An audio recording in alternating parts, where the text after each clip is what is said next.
ಸಮಸ್ಯೆಗಳು ಬೇರೆ ರೀತಿ ಸಮಸ್ಯೆ ಆಗ್ತಾ ಇರುವಂಥದ್ದು. ಇದ್ರ ನಡುವೆ ರಜೆ ದಿನಗಳನ್ನು ಕೂಡ ಎಕ್ಸ್ಟೆಂಡ್ ಮಾಡಿದ್ದಾರೆ. ಅದರ ಅರ್ಥ ಮಕ್ಕಳಿಗೆ ತೊಂದರೆ ಆಗ್ತದೆ. ಅದರಲ್ಲೂ ಕೂಡ ವಿಶೇಷವಾಗಿ ಗ್ರಾಮೀಣ ಭಾಗದಲ್ಲಿ ಸರ್ಕಾರಿ ಶಾಲೆಗಳಲ್ಲಿ ಓದ್ತಕ್ಕಂಥ ಮಕ್ಕಳು ಒಂದೊಂದು ದಿನವೂ ಕೂಡ ಅಷ್ಟೇ ಮಹತ್ವ. ಇದು ಶಾಲೆಗಳು ರಜೆಯನ್ನು ಕೂಡ ಘೋಷಣೆ ಮಾಡಿ ಈ ರೀತಿ ಶಾಲಾ ಮಕ್ಕಳು ಕೂಡ ಶಿಕ್ಷಣಕ್ಕೂ ಕೂಡ ತೊಂದರೆ ಮಾಡ್ತಾ ಇರ್ತಕ್ಕಂಥದ್ದು.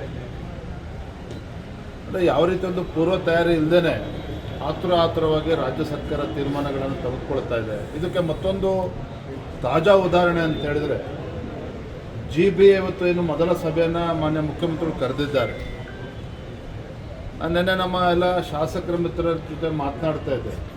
ಇವತ್ತಿನ GBA ಸಭೆಯ ಅಜೆಂಡಾನೇ ಕೊಟ್ಟಿಲ್ಲ ಶಾಸಕರುಗಳಿಗೆ. ಅಷ್ಟೊಂದು ಗೌಪ್ಯವಾಗಿ ಜನಪ್ರತಿನಿಧಿಗಳಿಗೆ ಶಾಸಕರುಗಳಿಗೆ ಇವತ್ತು ನಡೀತಕ್ಕಂಥ GBA ಮೊದಲ ಸಭೆಯ ಅಜೆಂಡಾವನ್ನು ಕೂಡ ಕೊಡದಂಗೆ ಏನು ಮಾಡೋದಕ್ಕೆ ಹೊರಟಿದ್ದಾರೆ ಇವರು? ಹಾಗಾದರೆ ಎಲ್ಲಿ ತಯಾರಿದೆ? ಆಯಿತು, ಸುಪ್ರೀಂ ಕೋರ್ಟಲ್ಲಿ ಈಗಾಗಲೇ ಅಫಿಡವಿಟ್ ಕೂಡ ಸಲ್ಲಿಸಾಗಿದೆ. ಡಿಸೆಂಬರ್ನಲ್ಲಿ ಚುನಾವಣೆ ಮಾಡ್ತೀವಿ ಅಂತ ಹೇಳ್ತಾ ಇದ್ದಾರೆ. ಎಲ್ಲಿದೆ ತಯಾರಿ? ಅಧಿಕಾರಿಗಳು ವ್ಯವಸ್ಥೆ ಇದೆಯಾ? ಅದಕ್ಕೆ ಎಷ್ಟು ಅಧಿಕಾರಿಗಳು ಬೇಕಾಗ್ತದೆ?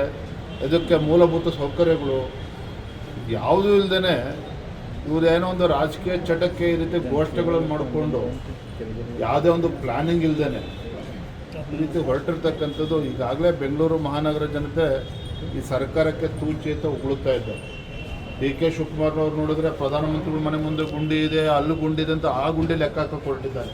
ಇವತ್ತು ಬೆಂಗಳೂರಿನಲ್ಲಿ ರಸ್ತೆಗಳು ಕಾಣ್ತಾ ಇದ್ದಾವೆ ವಿನಃ ಗುಂಡಿಗಳು ಕಾಣ್ತಾ ಇದ್ದಾವೇನೋ ರಸ್ತೆಗಳು ಕಾಣ್ತಾ ಇಲ್ಲ. ಗುಂಡಿಗಳ ಮಧ್ಯೆ ರಸ್ತೆ ಹುಡುಕುವಂಥ ಒಂದು ದಾರುಣ ಪರಿಸ್ಥಿತಿ ಬೆಂಗಳೂರು ಮಹಾನಗರದಲ್ಲಿ ಬಂದಿದೆ. ಆದರೆ ಅವ್ರು ದೊಡ್ಡ ಮನುಷ್ಯರು, ಪ್ರಧಾನಮಂತ್ರಿ ದೆಹಲಿ, ಅಮೇರಿಕದಲ್ಲಿ ಏನಾಗ್ತಾಯಿದೆ, ಲಂಡನ್ನಲ್ಲಿ ಏನಾಗ್ತದೆ, ಅಂದರೆ ಲಂಡನ್ನಲ್ಲಿ ಏನಾಗ್ತದೆ ಕೇಳಕ್ಕೆ ನೀವು ಬೇಕಾದಕ್ಕೆ ಬೆಂಗಳೂರು ಮಹಾಜನತೆ ಉತ್ತರ ಕೇಳ್ತಾ ಇರುವಂಥದ್ದು ರಾಜ್ಯ ಸರ್ಕಾರದಿಂದ ಉತ್ತರ ಕೇಳ್ತಾ ಇದ್ದಾರೆ.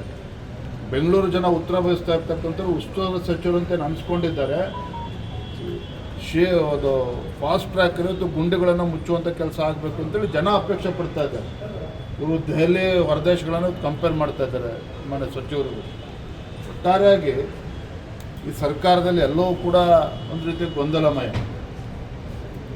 ಈಗ ಮಂಡ್ಯ ಮೈ ಶುಗರ್ಸ್ ಬಗ್ಗೆ ಹೇಳಿದ್ವಿ. ಮೊದಲೇ ರೈತರು ಪರದಾಡ್ತಾ ಇದ್ದಾರೆ, ಸಂಕಷ್ಟದಲ್ಲಿದ್ದಾರೆ. ಉತ್ತರ ಕರ್ನಾಟಕದಲ್ಲಿ ಈ ರೀತಿ ಅತಿವೃಷ್ಟಿ ಆದಾಗೂ ಸಹ ಕೃಷಿ ಸಚಿವರಿಗೆ ಅಲ್ಲಿ ಹೋಗಬೇಕು ಅಂತ ಅನಿಸೋದಿಲ್ಲ, ಕಂದಾಯ ಸಚಿವರಿಗೆ ಹೋಗಬೇಕು ಅಂತ ಅನ್ನಿಸೋದಿಲ್ಲ. ಮತ್ತು ಕಂದಾಯ ಸಚಿವರಿಗೆ, ಕೃಷಿ ಸಚಿವರಿಗೆ ಕಲ್ಯಾಣ ಕರ್ನಾಟಕದಲ್ಲಿ ಅತಿವೃಷ್ಟಿ ಆಗಿರ್ತಕ್ಕಂಥ ಸಂದರ್ಭದಲ್ಲಿ ರೈತರು ಪರದಾಡ್ತಾ ಇದ್ದಾರೆ. ಈ ಕಂದಾಯ ಸಚಿವರಿಗೆ, ಕೃಷಿ ಸಚಿವರಿಗೆ ಆ ಜಿಲ್ಲೆಗಳಿಗೆ ಹೋಗೋಕ್ಕೂ ಸಮಯ ಇಲ್ಲ ಅಂತ ಹೇಳಿದ್ರೆ ಮತ್ತು ಏನಕ್ಕೆ ಇರಬೇಕು ಇವ್ರು ಮಂತ್ರಿಗಳು? ಹಾಗಾದರೆ ಆ ಭಾಗದ ರೈತರ ಸಮಸ್ಯೆಗೆ ಸ್ಪಂದನೆ ಮಾಡೋದಕ್ಕೆ ಸಾಧ್ಯ ಆಗೋದಿಲ್ಲ ಅಂತ ಹೇಳಿದ್ರೆ ಇವರು ಸಚಿವರು ಕೂಡ ಬದುಕಿದ್ದು ಕೂಡ ಸತ್ತಂತೆ ರೈತರ ಪಾಲಿಗೆ. ನಾನಿದ್ರಲ್ಲಿ ರಾಜಕಾರಣ ಮಾತನಾಡ್ತಾ ಇಲ್ಲ. ಭಾರತೀಯ ಜನತಾ ಪಾರ್ಟಿ ನಾವತ್ತು ನಿರ್ಧಾರ ಮಾಡಿಕೊಂಡು ನಾನು ನಮ್ಮೆಲ್ಲ ವಿರೋಧ ಪಕ್ಷದ ನಾಯಕರು ನಾವೆಲ್ಲ ಕಲ್ಯಾಣ ಕರ್ನಾಟಕ ಹೋಗಲಿಲ್ಲ ಅಂತ ಹೇಳಿದ್ರೆ ಮುಖ್ಯಮಂತ್ರಿಗಳು ಇಲ್ಲ ಹೆಸರು ಕೂತ್ಕೊಂಡೆ ವಿಡಿಯೋ ಕಾನ್ಫರೆನ್ಸಲ್ಲಿ ತೀರ್ಮಾನ ಮಾಡೋರಿದ್ದರು. ನಾವು ಬೀದರ್, ಗುಲ್ಬರ್ಗ, ಯಾದಗಿರಿ, ರಾಯಚೂರು ಎಲ್ಲ ಕಡೆ ಪ್ರವಾಸ ಮಾಡಿದ್ವಿ. ಅಶೋಕ್ ಅವರು ಬೆಳಗಾವಿ, ಬಾಗಲಕೋಟೆ ಎಲ್ಲ ಕೂಡ ಹೋದರು. ನಾನು ಇವತ್ತು ವಿರೋಧ ಪಕ್ಷವಾಗಿ ಎಲ್ಲದಕ್ಕೂ ಟೀಕೆ ಮಾಡ್ತೀವಿ ಅಂತೇಳಿ ಆಡಳಿತ ಪಕ್ಷ ಭಾವಿಸುವಂಥ ಅವಶ್ಯಕತೆ ಇಲ್ಲ. ಇವತ್ತು ರಾಜ್ಯ ಸರ್ಕಾರದ ಆದ್ಯತೆ ಏನು? ರೈತರ ಸಂಕಷ್ಟಕ್ಕೆ ಸ್ಪಂದನೆ ಮಾಡೋದು, ತತ್ಕ್ಷಣ ಸ್ಪಂದನೆ ಮಾಡಬೇಕಾಗಿರ್ತಕ್ಕಂಥ ಅವ್ರ ಕರ್ತವ್ಯ.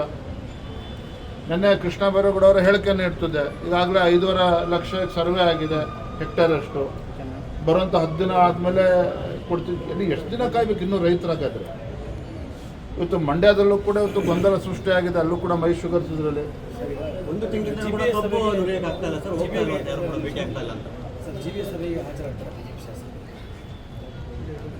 ಈಗಾಗಲೇ ಗೈರಾಗಬೇಕು ಅಂತೇಳಿ ಈಗಾಗಲೇ ತೀರ್ಮಾನ ತೆಗೆದುಕೊಂಡಂತೆ ಕಾಣ್ತದೆ. ಯಾಕೆಂದರೆ ಏನು ಆ ಸಭೆಯಲ್ಲಿ ಅಲ್ಲರಿ ಮೊದಲ ಸಭೆ ಅಜೆಂಡಾನೇ ಗೊತ್ತಿಲ್ಲದ್ರೆ ಹೋಗಿ ಮಾಡೋದಾದ್ರೆ ಏನು?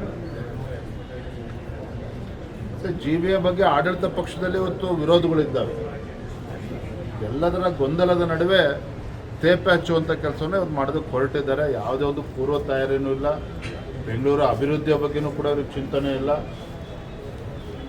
ರಿಯಲ್ ಎಸ್ಟೇಟ್ ಮಾಫಿಯಾ ಜೊತೆ ಸರ್ಕಾರ ಸೇರಿಕೊಂಡು ಇವತ್ತು ಆಡಳಿತ ನಡೆಸ್ತಕ್ಕಂಥ ಪರಿಸ್ಥಿತಿ ಬಂದಿದೆ. ಸರ್, ಈಗ ನವೆಂಬರ್ ಸಿಎಂ ಬದಲಾವಣೆ ಬಗ್ಗೆ ಮಾತಾಡ್ತಾ ಇದ್ದಾರೆ. ಈಗ ಅದೇ ರೀತಿಯಾಗಿ ಸಿಎಂ ಸಭೆ ಮೇಲೆ ಸಭೆ ಮಾಡ್ತಾ ಇದ್ದಾರೆ. ಸಚಿವರ ಡಿನ್ನರ್ ಮೀಟಿಂಗ್ ಕೂಡ ಕರೆದಿದ್ದಾರೆ. ನಿನ್ನೆ ರಹಸ್ಯವಾಗಿ ಕೆಲವು ಸಚಿವರುಗಳ ಜೊತೆ ಸಭೆಯನ್ನು ಕೂಡ ನಡೆಸಿದ್ದಾರೆ. ಇದ್ರ ಏನು ಸೂಚಿಸುತ್ತೆ ಸರ್?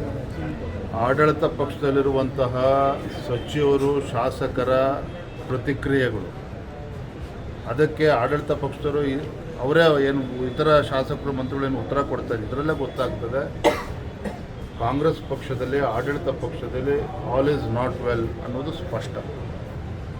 ಬಿಹಾರ್ ಚುನಾವಣೆಯ ನಂತರದಲ್ಲಿ ಸಾಕಷ್ಟು ರಾಜಕೀಯ ವಿದ್ಯಮಾನಗಳು ಈಗಾಗಲೇ ರಾಜ್ಯದಲ್ಲಿ ಪ್ರಾರಂಭ ಆಗಿದೆ. ಅದೊಂದು ತಾರ್ಕಿಕ ಹಂತಕ್ಕೆ ಹೋಗ್ತದೆ ಅಂತೇಳಿ ಆಡಳಿತ ಪಕ್ಷಗಳು ಮಾತನಾಡ್ತಾರೆ. ಆಡಳಿತ ಪಕ್ಷದ ಸದಸ್ಯರೇ ಹೇಳುವ ಹಾಗೆ ಅವ್ರಿಗೆ ಆಗಲೇ ಹಿಂಟ್ ಸಿಕ್ಕಿದೆ. ನಾವಿದನ್ನು 6 ತಿಂಗಳಿಂದ ಕೂಡ ನಾವು ಹೇಳ್ತಾ ಇದ್ದೇವೆ.